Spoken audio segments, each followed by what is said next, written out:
All right, let's start with just quickly your names, both of your names as well. Ben Monahan. Valerie Krista.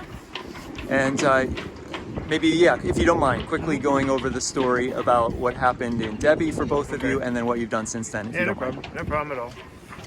In Debbie, I had come down to anchor over here.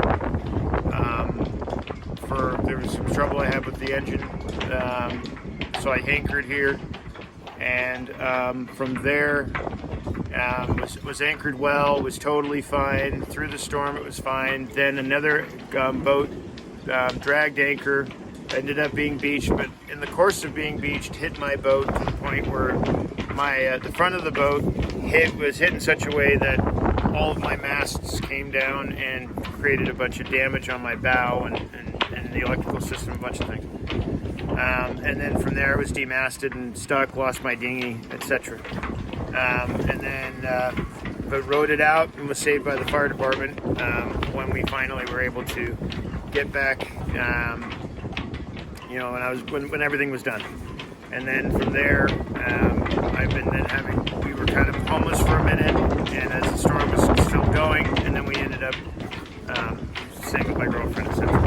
And from there, because of the fact that we've had situations with regards to what we went through with Debbie, I should say, I claim safe harbor here, and because of the obvious effects that Debbie had on the community, I noticed that the marina was very amenable to giving us safe harbor, which was fantastic.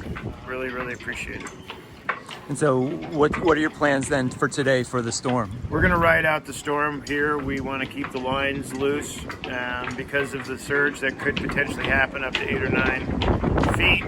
So because of that, we want to stay aboard. We're also just boaters, and we want to take care of our property. And after what I went through with the last storm, what we want to do is be responsible about it, keep everything okay, and make sure that Valerie, my girlfriend, her boat is kept safe no matter what. And that's really how we're going here. And the wind's picking up right now, as you can hear. That's a gust. That's a gust for sure. For sure. But it's much better here than we were out there, because if it out there, it'd be pitch pulling and going crazy as it hits on the anchor. So much better. The water right now is at or above the dock level. Yes. About how much further then would you expect if it's going to be? Well, if it's worst comes to worst, the top of the pole will be at or slightly submerged. That's why you have everything tied off. And that's when you gotta loosen or tighten lines. Otherwise, it can sink your boat. Or it just creates an issue because water in the boat results in it sinking. So damage and water damage and so on. So we just make sure that everything's okay, and then we loosen, raise, and you loosen the lines or you tighten the lines based off of the water levels, and you keep a watch just like you would do in any other type of marine activity. And we've got a close eye on the storm as well. I mean, Yeah. we see that it's kind of going west. If it was coming in closer to east, we might just forget it. We might.